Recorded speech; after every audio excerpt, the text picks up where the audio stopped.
Hi guys, welcome back to this channel. And इस video में हम कुछ मेडिकल इंस्ट्रूमेंट और उनके उपयोग के बारे में देखेंगे। तो यहाँ पे पहला है राइल्स ट्यूब। राइल्स ट्यूब है, इसको नेजोगैस्ट्रिक ट्यूब एनजी ट्यूब बोलते हैं क्योंकि ये नाक से हमारे पेट तक डालने वाला एक पीवीसी का फ्लेक्सिबल पाइप है। ये दो पर्पज़ के लिए यूज होता है, एक रहता है थेरापेटिक और दूसरा है डायग्नोस्टिक। थेरापेटिक यानी ट्रीटमेंट के लिए इसका यूज होता है, जैसे कि किसी ने अगर जहर खा लिया है तो उस कंडीशन में पेट को साफ करने के लिए इसका यूज होता है। देन दूसरा रहता है यहाँ पे किसी ने ज्यादा दवाइयाँ खा ली है, मेडिकेशन का ओवरडोज में इसका यूज होता है। दूसरा पर्पस है डायग्नोस्टिक पर्पस, मतलब कि जांच के लिए भी इसका राइल्स ट्यूब का यूज होता है। जांच में बात करें तो जो बेरियम स्टडी है इसके लिए इसका यूज होता है। देन जो गैस्ट्रिक कंटेंट है उनकी जांच के लिए, गैस्ट्रिक फंक्शन टेस्ट के लिए भी इसका यूज होता है। इसके उपयोग की बात करें तो हमने बोला कि जो पॉइजनिंग का केस है उसमें पेट को साफ करने के लिए, जिसको बोलते हैं गैस्ट्रिक लवाज, तो उस कंडीशन में इसका यूज होता है। और दूसरा रहता है यहाँ पे गैस्ट्रिक गवाज। गैस्ट्रिक गवाज मतलब कि यहाँ पे जो मरीज है वो अगर अच्छे से खा नहीं पा रहा, उसको यहाँ पे वो चबा नहीं पा रहा, निगल नहीं पा रहा, तो उस कंडीशन में यहाँ पे ट्यूब फीडिंग कराते हैं। ट्यूब फीडिंग मतलब कि जो दवाई है, जो खाना है, उसको ऐसे जो ट्यूब है उससे डाल के फिर उसको न्यूट्रिशन देते हैं। राइल्स ट्यूब है वो और भी कंडीशन है, जैसे कि इंटेस्टाइनल ऑब्स्ट्रक्शन की कंडीशन है, जहाँ पे खाना आगे नहीं जा पा रहा, तो उस कंडीशन में उसको निकालने के लिए। देन यहाँ पे हिमेटिमेसिस की कंडीशन है। हिमेटिमेसिस मतलब कि खून की उल्टी होना, तो उसके बाद में जो भी गैस्ट्रिक कंटेंट है उसको निकालने के लिए भी राइल्स ट्यूब का यूज होता है।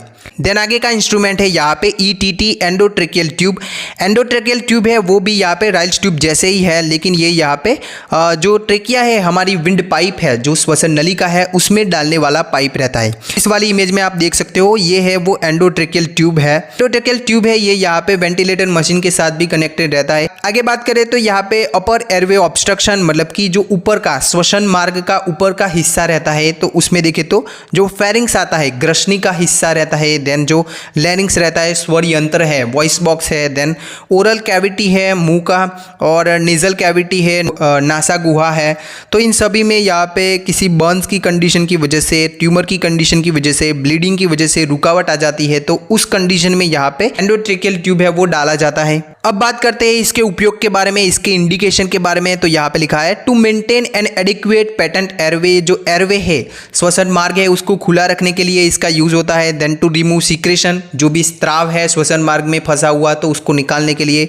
टू एडमिनिस्टर ऑक्सीजन, हमने आगे बोला कि ये जो वेंटिलेटर मशीन है इसके साथ में कनेक्टेड रहता है, तो इसके लिए भी, जो ऑक्सीजन देने के लिए भी इसका यूज होता है। Then to support ventilation, ventilation के लिए भी इसका यूज होता है, जैसे कि रेस्पिरेटरी अरेस्ट, हमारा श्वसन तंत्र काम नहीं कर रहा उस कंडीशन में। देन चेस्ट ट्रोमा, सीने में ईजा होने की वजह से। Then post anaesthesia, after anaesthesia, जो शून्य कर देते हैं हमारे शरीर को, उसके बाद में भी जो ईटीटी है इसको डाला जाता है। देन कार्डियक अरेस्ट है, उसमें भी यहाँ पे इसका यूज होता है। आगे लिखा है यहाँ पे high risk of pulmonary aspiration. Pulmonary aspiration मतलब कि जो प्रवाही है और कुछ चीज़ें, कुछ लिक्विड है, ये जो हमारा श्वसन मार्ग है उसमें चला जाना, ऐसा रिस्क हो, उस कंडीशन में भी यहाँ पे ईटीटी एंडोट्रेकियल ट्यूब है इसको डाला जाता है।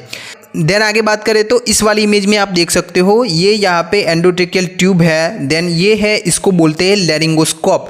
लैरिंगो यानी जो लैरिंग्स को देखने के लिए ऐसा डिवाइस है, तो इसको बोलते हैं लैरिंगोस्कोप। ये यहाँ पे एक प्रकार का एंडोस्कोपी ही है। एंडोस्कोपी मतलब कि एंडो मतलब कि इनर, अंदर का, और स्कोपी मतलब कि देखना, मतलब कि अंदर के जो ऑर्गन्स रहते हैं उनको देखने के लिए एक प्रकार का एंडोस्कोपी ही है। तो ये यहाँ पे हमारा जो लैरिंग्स है यानी स्वर तंत्र है, वॉइस बॉक्स और गला है, उसको देखने के लिए यूज होने वाला इंस्ट्रूमेंट है। ये किस किस कंडीशन में यूज होता है, तो यहाँ पे हमने आगे बोला जो एंडोट्रेकियल इंट्यूबेशन है, एंडोट्रेकियल जो ईटीटी थी उसको डालने के लिए। Then insertion of nasogastric tube, जो राइल्स ट्यूब है इसको डालने के लिए। आगे लिखा है फॉरेन बॉडी रिमूवल, कुछ निगल लिया है तो उस कंडीशन में भी उसको निकालने के लिए भी लैरिंगोस्कोप का यूज होता है।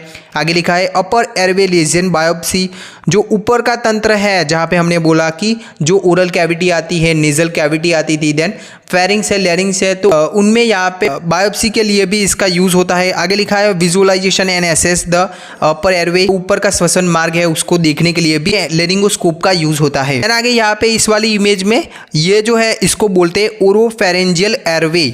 ओरोफेरेंजियल एयरवे है ये यहाँ पे प्लास्टिक की ट्यूब है, ये इंसर्ट करते हैं माउथ से। जो पेशेंट है, मरीज़ है, वो अनरिस्पॉन्सिव है, रिस्पॉन्स नहीं कर रहा, उस कंडीशन में उसकी जो जिह्वा है वो यहाँ पे एयरवे को ब्लॉक न करे, उसके लिए इसको ऐसे डाला जाता है। ये यहाँ पे कुछ कंडीशन है जैसे कि अपर एयरवे ऑब्स्ट्रक्शन है, जो ऊपर का तंत्र है जहाँ पे लैरिंग्स, फेरिंग्स, ओरो कैविटी है, नेजल कैविटी है, तो उसमें यहाँ पे कोई रुकावट है तो उस कंडीशन में ओरोफेरेंजियल एयरवे है, ऐसी ट्यूब जैसा भाग है तो इसको डाला जाता है। आगे यहाँ पे ऐसा ही रहता है नेजोफेरेंजियल एयरवे। नेजोफेरेंजियल एयरवे है वो नाक से डालते हैं यहाँ पे, और जो ओरोफेरेंजियल एयरवे है वो मुंह से डालते हैं। इसका भी सेम फंक्शन रहता है, जो एयरवे है उसको यहाँ पे पैटर्न खुला रखने का काम करता है।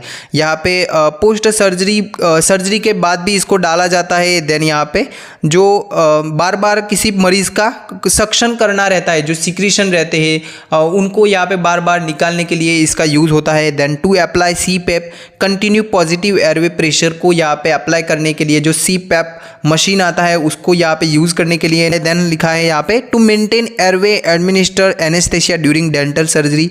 जो हवा का मार्ग है इसको खुला रखने के लिए यहाँ पे एनेस्थेसिया के दौरान, जो डेंटल सर्जरी है उसके दौरान खुला रखने के लिए भी नेजोफेरेंजियल एयरवे का यूज़ होता है। ये भी यहाँ पे ऐसी एक ट्यूब जैसा हिस्सा है।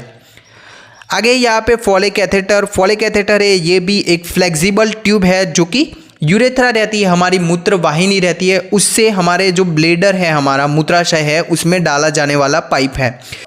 इसके छोर के हिस्से में ऐसा बलून जैसा हिस्सा रहता है।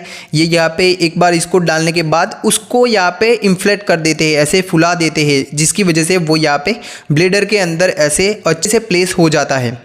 फॉले कैथेटर के उपयोग की बात करें तो ये यहाँ पे to relieve discomfort due to bladder distension. जो ब्लेडर है, मूत्राशय है, इसका यहाँ पे डिस्टेंशन ऐसा फूल गया है तो उस कंडीशन में पेशाब को निकालने के लिए इस ट्यूब को डालते हैं। To drain bladder prior to और ड्यूरिंग और आफ्टर द सर्जरी के दौरान, उसके पहले, उसके बाद में भी यहाँ पे पेशाब को निकालने के लिए इस ट्यूब का यूज़ होता है। आगे लिखा है to accurate measure the urine output. कितना पेशाब निकलता है यहाँ पे उसको एक्यूरेट, उसको यहाँ पे मेज़र करने के लिए इसका यूज़ होता है। To relieve retention of urine, यहाँ पे मूत्रवाहिनी है, इसमें कहीं पे रुकावट है तो उसको निकालने के लिए, जो पेशाब है इसको निकालने के लिए भी इसका यूज़ होता है। आगे लिखा है to prevent urine from contacting the incision after the perineal surgery. जो गुदमार्ग का आसपास का एरिया है जिसको बोलते हैं पेरिनियम, तो उसकी सर्जरी हुई है तो उसके इंसिजन जो कट लगता है तो उसको यहाँ पे जो पेशाब है उसके कांटेक्ट में न आए, तो उसके लिए भी ब्लेडर से इसको निकालने के लिए, पेशाब को निकालने के लिए भी यहाँ पे फॉले कैथेटर का यूज़ होता है। आगे का इंस्ट्रूमेंट है यहाँ पे स्पिग्मोमैनोमीटर। यहाँ पे आपने बीपी मापने वाला मशीन है, इसको तो देखा ही होगा, तो इसको बोलते हैं स्पिग्मोमैनोमीटर। ये यहाँ पे मैनुअल भी आता है और डिजिटल भी आता है। ऐसा स्पिग्मोमैनोमीटर रहता है तो इसको बोलते हैं मैनुअल स्पिग्मोमीटर। तो यहाँ पे इसके जो पार्ट्स है इसकी बात करें तो ये है मर्क्यूलर डिस्प्ले है जहाँ पे मर्क्यूरी रहता है, पारा रहता है। देन ये है, ये बल्ब बोलते हैं इसको। देन ये है, ये इन्फ्लेटेबल कफ है जिसको हाथ के ऊपर ऐसे प्लेस करके ऐसे राउंड करके फिर जो ये बल्ब है इससे प्रेस करते हैं, हवा को, एयर को प्रेस करते हैं। मर्क्यूरी जो है वो ऐसे ऊपर की ओर जाता है, जो डायमीटर है इसके अंदर। देन इस वाल को धीरे धीरे रिलीव करते हैं। जो मर्क्यूरी है वो नीचे की ओर ऐसे आता है, जहाँ से यहाँ पे हमको आवाज़ सुननी स्टार्ट हो जाती है तो उसको बोलते हैं सिस्टोलिक प्रेशर, और जो आवाज़ जहाँ पे बंद होती है उसको बोलते हैं डायस्टोलिक प्रेशर। जो सिस्टोलिक प्रेशर है ये यहाँ पे जब हमारा हार्ट ऐसे बीट करता है तो उस दौरान जो हमारी खून की नली है उसके अंदर कितना प्रेशर है, जो खून का कितना प्रेशर है उसको दर्शाता है। और जो डायस्टोलिक है ये यहाँ पे जो रेस्टिंग फेज है हमारे हार्ट का, दो बीट के बीच का अंतर है तो उसमें यहाँ पे कितना प्रेशर है नॉर्मली उसको दर्शाता है। जो सिस्टोलिक प्रेशर है और डायस्टोलिक प्रेशर है ये नॉर्मली 120-80 mmHg जितना रहता है। देन आगे की इस वाली इमेज में आप देख सकते हो, ऐसा आपने देखा होगा तो इसको बोलते हैं स्काल्प वेन सेट या विंगेड इन्फ्यूजन या फिर बटरफ्लाई नीडल। तो ये यहाँ पे हमारे खून की जांच के लिए जो खून निकाला जाता है उसको आसानी से निकालने के लिए इसका यूज़ होता है। आगे है यहाँ पे इन्फ्यूजन ऑफ मेडिकेशन इंट्रावेनसली जो हम दवाई देते हैं तो उसके लिए भी इसका यूज़ होता है। जो हमारी खून की नलियाँ है ये छोटी है, वेन हमको नहीं दिखती तो उस कंडीशन में इसका यूज़ होता है। आगे का इंस्ट्रूमेंट है यहाँ पे पिक फ्लो मीटर। तो ये यहाँ पे किस में यूज़ होता है, तो ये यहाँ पे अस्थमा की कंडीशन में यूज़ होता है। जो दमा की कंडीशन है हमारे फेफड़ों की, उसमें यूज़ होने वाला डिवाइस है। ये यहाँ पे कितनी एयर को निकालते हैं उसको यहाँ पे मेज़र करता है। एक ऐसे फूक से कितना हमारा एयर निकलता है तो उसको मेज़र करने के लिए पिक फ्लो मीटर का यूज़ होता है। ये दम की कंडीशन है, अस्थमा की कंडीशन है, इसमें यूज़ होता है। आप अगर अस्थमा की दवाई खा रहे हो तो कितनी इफ़ेक्टिव है ये, तो इसको मेज़र करने के लिए यहाँ पे पिक फ्लो मीटर का यूज़ होता है। इसका नॉर्मल रेंज की बात करें तो 400 से 600 लीटर प्रति मिनट, ये इतना नॉर्मल रेंज है इसका। अब बात करते हैं इसको कैसे यूज़ करते हैं। तो फर्स्ट इसमें देखें तो जो पिक फ्लो मीटर है इसमें जो मार्कर है इसको यहाँ पे तलिए पे देखना रहता है। स्टैंड अप स्ट्रेट, जो मरीज़ है इसको स्ट्रेट खड़ा करना है। देन यहाँ पे खींच के हवा भरनी है हमारे फेफड़ों के अंदर। देन एक ही यहाँ पे सिंगल ब्लो करना है, एक ही फूक में जितनी भी हवा भरी है उसको निकालने का ट्राई करना है। देन यहाँ पे जो भी नंबर आता है उसको देखना है। आगे यहाँ पे ऐसे ही 2 से 3 बार इसको करते हैं और यहाँ पे 3 बार करने के बाद जो हाईएस्ट नंबर मिलता है तो ये रहता है पिक फ्लो नंबर। देन आगे का इंस्ट्रूमेंट है अम्बू बैग। अम्बू को बोलते हैं आर्टिफिशियल मैनुअल ब्रीदिंग यूनिट। तो ये यहाँ पे आपने ऐसी इमेज में आप देख सकते हो, इसको बोलते हैं अम्बू बैग। और ये यहाँ पे रिसक्सिटेशन, जो मरीज है वो सांस नहीं ले पा रहा अपने आप से, तो इसमें इसका यूज़ होता है। इसको BVM भी बोलते हैं, बैग वाल्व मास्क, और यहाँ पे मैनुअल रिसक्सिटेटर भी बोलते हैं। जो अम्बू बैग है इसके पार्ट की बात करें, इसके भागों की बात करें तो यहाँ पे इमेज में आप देख सकते हो, इसको बोलते हैं फेस मास्क। देन ये है, इसको बोलते हैं सेल्फ इन्फ्लेटिंग बैग। ये है, ये ऑक्सीजन रिजर्वायर है। देन यहाँ पे ये है, ये ऑक्सीजन ट्यूब है। इसका प्राइमरी यूज़ की बात करें तो कार्डियक अरेस्ट, किसी को अगर दौरा पड़ गया है दिल का तो उस कंडीशन में इमरजेंसी जो रिसक्सिटेशन है हवा देने के लिए इसका यूज़ होता है। जो मरीज़ है वो अपने आप से सांस नहीं ले पा रहा, उस कंडीशन में भी अम्बू बैग का यूज़ होता है। तो आई होप आपको इस वीडियो से कुछ जानने को मिला होगा। Thank you.